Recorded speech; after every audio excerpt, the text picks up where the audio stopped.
शिबानी घरत। Apple का annual event WWDC इसी हफ्ते किक ऑफ हुआ, लेकिन ये पहला ऐसा साल है जब world wide developers conference virtual event था। बिल्कुल, ये ऑफलाइन की जगह ऑनलाइन इवेंट था और इस इवेंट का की नोट दिया एप्पल के चीफ टिम कुक ने।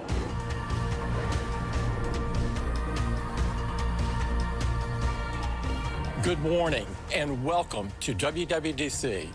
WWDC is an incredibly important event to Apple, our developers, and our users. तो जाहिर सी बात है, ऑनलाइन इवेंट होने की वजह से जो टिपिकल हम ऑडियंस में से चीयर और क्लैप्स की आवाज़ें सुनते हैं वो इस इवेंट में दिखाई नहीं दिए, लेकिन हाँ कई सारे ऐसे अनाउंसमेंट्स हुए जिसके कारण आने वाले दिनों में आपका iOS एक्सपीरियंस पूरी तरह से बदल जाएगा। तो क्या है ये अनाउंसमेंट, ये मैं आज आपको टेक गुरु में बताने वाली हूँ। तो चलिए लेट्स गेट स्टार्टेड।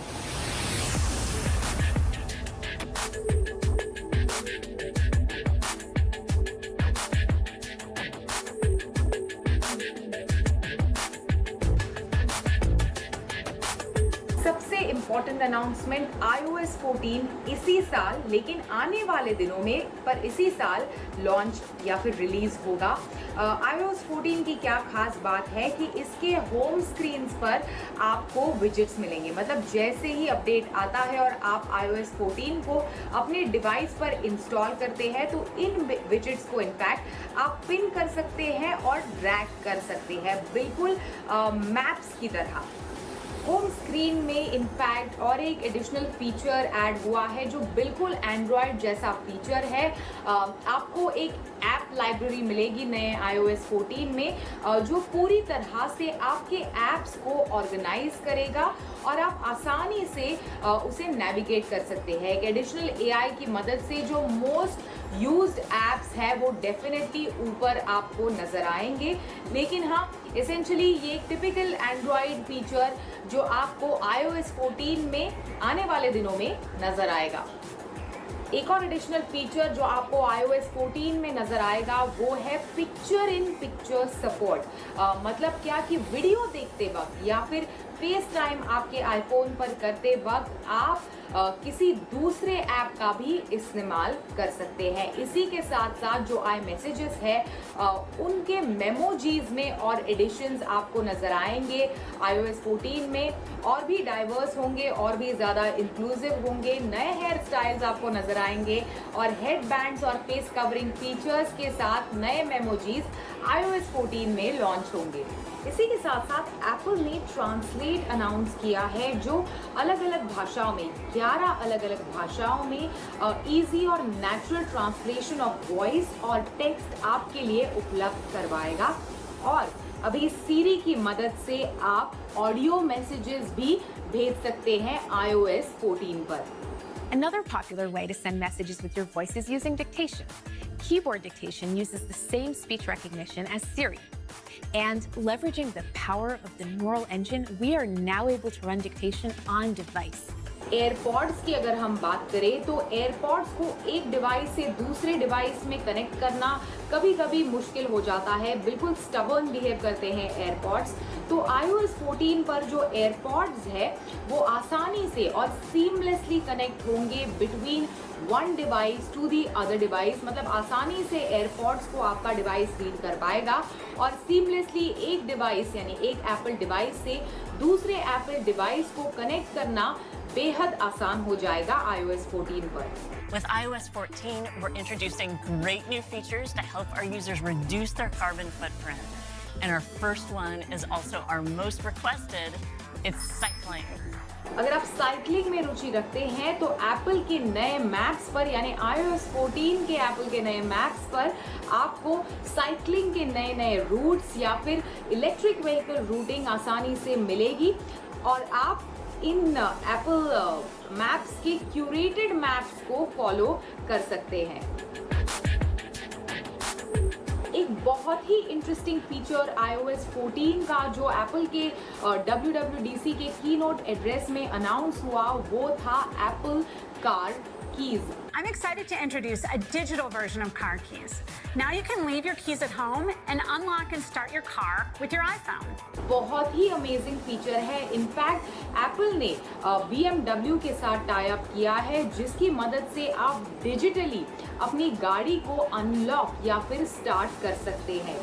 बिल्कुल ये कार कीज आप आई मैसेजेस पर भी भेज सकते हैं और आई मैसेजेस पर भेजकर आप इस गाड़ी को अनलॉक कर सकते हैं। अगर डिवाइस लूज हुआ तो आसानी से iCloud पर आप इसे डिसेबल भी कर सकते हैं और ये फीचर NFC की मदद से इसी साल शुरू होगा।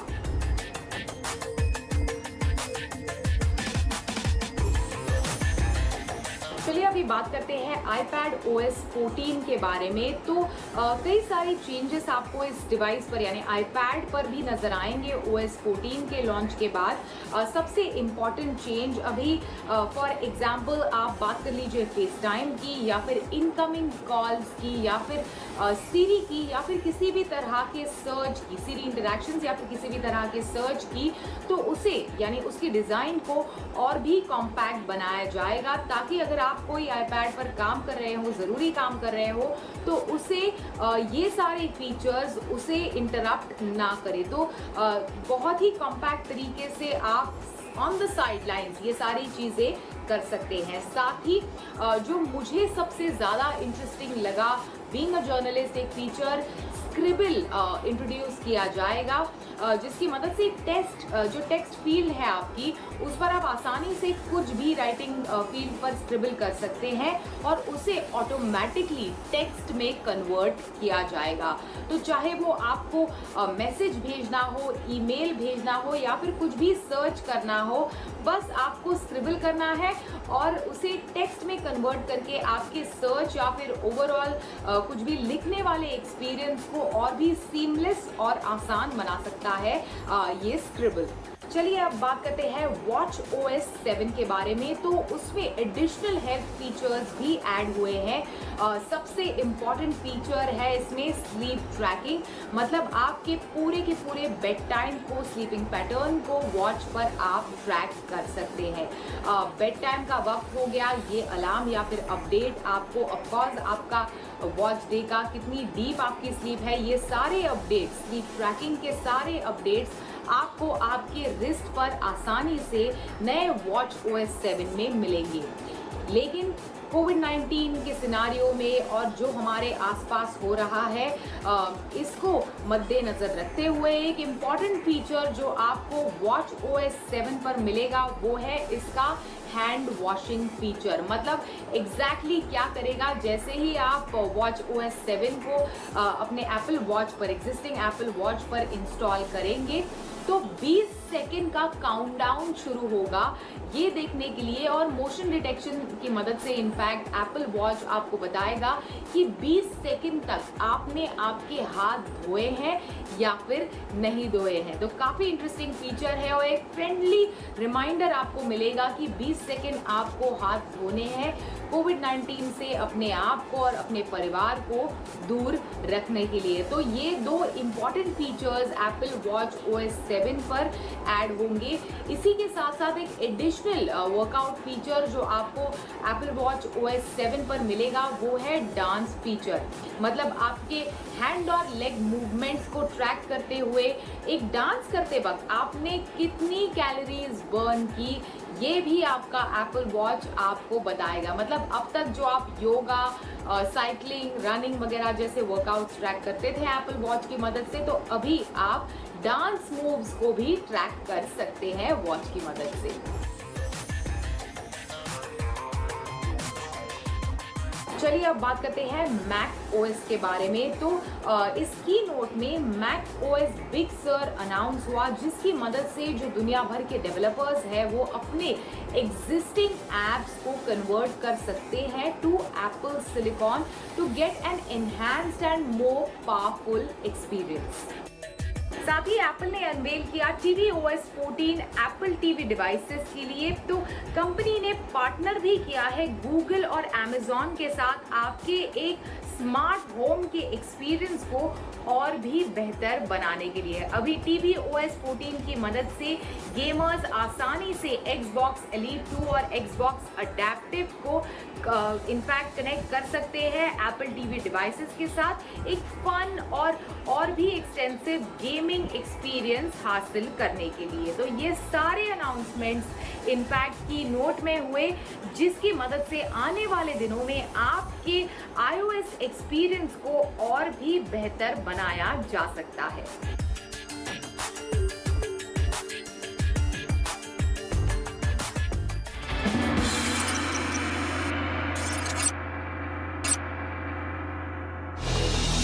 स्वागत है आपका वर्क फ्रॉम होम एडिशन में। मैं हूं यश भट्ट आपके साथ, और आज हम बात करने वाले हैं मिड रेंज स्मार्टफोन्स की, जैसे कि करते आए हैं। तो हम सब जानते हैं कि ये मिड रेंज स्मार्टफोन्स की जो पूरी सीक्वेंस है उसमें हर रोज़ कुछ ना कुछ नया अपडेट आता है, तगड़ा कंपटीशन है, रोज़ एक दो नए स्मार्टफोन्स लॉन्च होते रहते हैं। इसी बीच मोटोरोला भी एक अपना नया फ़ोन लेकर आ गया है, वन फ्यूजन प्लस। अब जहां तक बात आती है मोटोरोला की, तो हम सब जानते हैं कि पिछले कुछ समय में काफ़ी सारे लॉन्चेस जो है मोटोरोला ने किए हैं, लेकिन इस बार ही एक नए स्मार्टफोन के साथ आए हैं। कीमत है 17,000 रुपीज़ और मेड इन इंडिया फ़ोन भी है। तो आजकल जो हम देख रहे हैं सारा अपडेट, उसको लेकर भी ये एक ज़रूरी चीज़ हो जाती है। तो देखते हैं वन फ्यूजन प्लस कैसा फ़ोन है और ये 17,000 रुपीज़ की प्राइस रेंज में हमें क्या क्या दे पाता है। मोटोरोला ने वन फ्यूजन प्लस के डिजाइन और सॉफ्टवेयर के लिए अपने कंपटीशन से थोड़ा अलग अप्रोच लिया है। तो सबसे पहले बात कर लेते हैं डिजाइन की। खासकर 20,000 रुपए से कम की रेंज वाले फोन्स में जो डिजाइन होता है उससे ये काफी अलग है। डिस्प्ले है 6.5 इंच का, जिसे आप एक हाथ से तो यूज नहीं ही कर पाएंगे, पर साथ ही साथ अच्छी बात यह है कि आपको यहाँ बिना किसी कैमरा कटआउट या नॉच के फ्लॉलेस डिस्प्ले मिलता है। इसका selfie camera pop up module में है, जिसे आप इस प्राइस रेंज में तो नहीं ही देख पाएंगे। मुझे मोटोरोला वन फ्यूजन प्लस बाकी फोन के हिसाब से थोड़ा सा मोटा लगा। 9.6 मिलीमीटर की थिकनेस और 210 ग्राम का वजन। हाथ में इसका बल्क जरूर ही फील होता है, लेकिन साथ ही साथ अच्छी बात यह है कि इसके दोनों साइड्स कर्व्ड हैं, जिससे वन फ्यूजन को हाथ में पकड़ना थोड़ा कंफर्टेबल हो जाता है। फोन के सारे फिजिकल बटन्स राइट साइड पर हैं। बटन्स तक पहुंचना आसान है। चौथा बटन आपको सीधा गूगल असिस्टेंट तक पहुंचा सकता है। फोन के पीछे की ओर 4 कैमरा वाला सेटअप मिलेगा, जिसमें से एक कैमरा सेंसर अलग है, बाकी 3 एक साथ हैं। उससे सट कर ही आप देखेंगे फ्लैशलाइट। कैमरा लेंसेज फोन से थोड़े से बाहर उभरे हुए दिखते हैं, पर अगर आप कोई फोन केस यूज करेंगे तो ये मुश्किल दूर हो सकती है। फिंगरप्रिंट सेंसर भी फोन के पीछे ही आप ढूंढ पाएंगे। मुझे ये प्लेसिंग आज भी सही लगती है। मोटोरोला ने इस फोन में 5000 mAh की बैटरी दी है। ये भी एक कारण है जिससे ये फोन मोटा हो चुका है। वन फ्यूजन प्लस के साथ 18 वॉट टर्बो चार्जर बॉक्स में ही दिया गया है, मतलब फास्ट चार्जिंग सपोर्ट भी आपको इसमें मिल जाएगा। 3.5 मिलीमीटर का headphone jack, USB Type-C port और बॉटम फायरिंग स्पीकर फोन के नीचे ही दिए गए हैं। तो अब बात आती है मोटोरोला वन फ्यूजन प्लस के सॉफ्टवेयर और स्पेसिफिकेशंस की। दाम कम है, 17,000 रुपए में आपको जो जो चीजें मिलती हैं वो इस सेगमेंट की कंपटीशन में काफी आगे है। मोटोरोला वन फ्यूजन प्लस का दिल यानी इसका प्रोसेसर है Qualcomm Snapdragon 730G। इसका सिर्फ एक ही कॉन्फ़िगरेशन ऑप्शन फिलहाल आपको मिलेगा और वो है 6GB रैम और 128GB का स्टोरेज। मोटोरोला ने इसे बहुत ही अच्छे दाम पर लॉन्च किया है।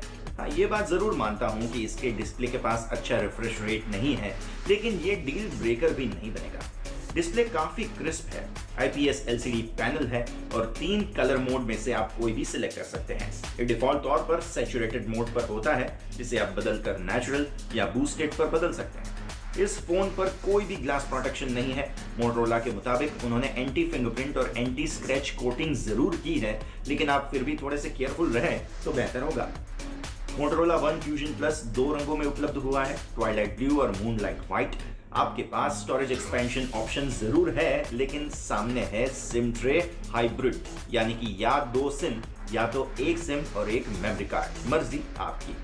मुझे सबसे ज्यादा अगर कुछ पसंद आया है तो वो है मोटोरोला वन फ्यूजन प्लस का नियर टू स्टॉक एंड्रॉइड 10 जिसमें कुछ और अच्छे फीचर्स भी ऐड किए गए हैं। ये Android One प्रोग्राम का पार्टनर नहीं है, तो इस पर कुछ साल तक के OS अपडेट्स की आशा हम जरूर रख सकते हैं। तो अब बात आती है परफॉर्मेंस की। जहां तक परफॉर्मेंस की बात आती है, जब आप फोन को यूज करेंगे, Motorola One Fusion Plus आपको कोई पिक्सल डिवाइस की याद जरूर दिला देगा, क्योंकि इसका नियर टू स्टॉक एंड्रॉइड काफी मजेदार है। फिंगरप्रिंट स्कैनर से शुरुआत करते हैं। इसका परफॉर्मेंस काफी अच्छा है और फोन फटाफट अनलॉक हो जाता है। गूगल ने फेस रिकग्निशन को Android 10 से हटा जरूर दिया है, जिससे Motorola One Fusion Plus के पास ये फीचर अब नहीं रहेगा। हमने वैसे उसे ज्यादा मिस नहीं किया, क्योंकि पॉपअप कैमरा से वो थोड़ा स्लो जरूर हो जाता है। ऊपर से पॉपअप कैमरा खुद पॉप होने में भी स्लो है। Snapdragon 730G system on chip होने के कारण ये फोन सीधा Poco X2, Realme 6 Pro और Redmi Note 9 Pro Max की टक्कर का बन जाता है। डेली मल्टीटास्किंग के हिसाब से कोई भी लैग या स्टटर आपको नहीं दिखेंगे। रोजमर्रा के काम और गेमिंग दोनों का ये फोन आराम से हैंडलिंग कर सकता है। Asphalt 9 या PUBG दोनों ही हाई प्रीसेट और HD ग्राफिक्स के साथ सेट होते हैं और गेमिंग आराम से एंजॉय की जा सकती है। फोन सामान्य गर्म होता है और कोई भी ऐसी ऐप आसानी से हैंडल कर सकता है। Motorola One Fusion Plus एक दिन आराम से बैटरी बैकअप चला सकता है। 18 वॉट टर्बो चार्जर होने के कारण चार्ज भी फटाफट हो जाता है। बाकी फोन के सामने इसका चार्ज फटाफट होना एक प्लस पॉइंट है।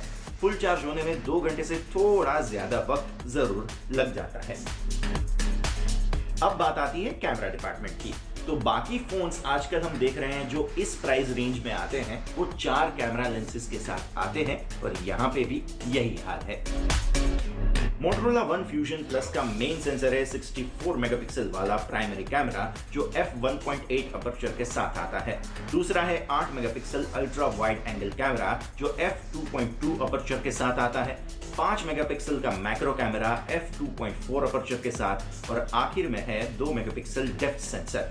सेल्फी के लिए 16 मेगापिक्सल सेल्फी शूटर, जो पॉप अप होकर बाहर आता है। कैमरा ऐप सिंपल और इजी है। इसका AI अगर आप लो लाइट में फोटो क्लिक कर रहे हैं तो नाइट मोड को सजेस्ट करता है, और ऑब्जेक्ट के नजदीक होने पर मैक्रो कैमरा सजेस्ट करता है। सीन और एक्सपोजर सेट करने में One Fusion Plus काफी तेज है। फोकस लॉक करने में भी ये तेज है। दिन की रोशनी में फोटोग्राफ काफी अच्छे और डिटेल्ड आते हैं, और अच्छे ब्राइट सीन्स में खुद से ही HDR ये अप्लाई कर देता है। Ultra wide angle camera colour tone में थोड़ा अलग है, डिटेल्स कम हो जाते हैं। लैंडस्केप क्लिक करने में ये लेंस ठीक है। क्लोजअप काफी अच्छे दिखे। नेचुरल डेप्थ ऑफ फील्ड तो अच्छा है ही है। मैक्रो कैमरा से आप ऑब्जेक्ट को और करीब नजदीक ला सकते हैं, लेकिन मैक्रो लेंस से भी डिटेल्स की कमी जरूर महसूस होती है। पोर्ट्रेट मोड से आप डेप्थ ऑफ फील्ड काफी अच्छे से सेट कर सकते हैं। एज डिटेक्शन भी अच्छा है और बैकग्राउंड ब्लर सबसे अच्छा है। लो लाइट कैमरा परफॉर्मेंस एवरेज है। Motorola One Fusion Plus shadows में डिटेल्स मिस कर जाता है। जूम करने पर ग्रेन्स ज्यादा दिखते हैं। नाइट मोड पर स्विच करने पर ये सारी प्रॉब्लम्स सॉल्व हो जाती है। हाँ, फोन स्टेडी होना जरूरी है, लेकिन आउटपुट शानदार है। नाइट मोड से ब्राइट आउटपुट आता है और शैडोज भी अच्छे से मैनेज हो जाते हैं। जहां तक बात आती है सेल्फीज की, तो डिटेल्स अच्छे हैं। पोर्ट्रेट मोड से भी सेल्फी क्लिक कर सकते हैं। इसमें से भी एज डिटेक्शन अच्छा आ जाता है। लो लाइट में क्वालिटी कम हो जाती है, पर सेल्फी कैमरा में भी नाइट मोड है, तो थोड़ी मदद यहाँ पे भी हो जाएगी। वीडियो रिकॉर्डिंग आप 4K तक कर सकते हैं, लेकिन सेल्फी कैमरा से 1080p तक की शूटिंग हो सकती है। दिन के समय 1080p अच्छा मैनेज कर लेता है और 4K भी ठीक रहता है, लेकिन लो लाइट में स्टेबलाइजेशन अच्छा नहीं है और शिमर इफेक्ट काफी दिखता है। तो ऑल इन ऑल अगर हम देखने जाएं, तो प्राइस और हार्डवेयर दोनों का परफेक्ट मिक्सचर आपको यहाँ पे मिलेगा। दूसरी बात, वनीला स्टॉक एंड्रॉइड यूज करने मिल रहा है। कोई ब्लॉटवेयर नहीं, कोई एक्स्ट्रा गिमिक नहीं। इससे फोन यूज करना काफी अच्छा है, आसान है और इसका मजा दुगना हो जाता है। दूसरी बात डिस्प्ले की, व्यूइंग एंगल्स अच्छे हैं, शार्प क्रिस्प डिस्प्ले है, लेकिन फास्टर रिफ्रेश रेट यहाँ पे नहीं है। इसका स्पीकर जो है वो बहुत ही अच्छा है और वीडियो वॉचिंग एक्सपीरियंस को एनहेंस कर सकता है। ऑल इन ऑल इस प्राइस रेंज में आपको सबसे अच्छा पैकेज यहाँ पे मिल रहा है, लेकिन साथ ही साथ एक चीज ध्यान रखने की ये है कि आपको ऑपरेटिंग सिस्टम के अपडेट्स टाइम टू टाइम अगर मिल जाए तो सोने पे सुहागा हो जाएगा। बाकी सब बढ़िया है। तो इस फोन को मिल रहा है हमारे तरफ से एक बड़ा सा पिक और साथ ही साथ मेड इन इंडिया भी है ये फोन, तो ये बात भी चेक जरूर हो जाती है।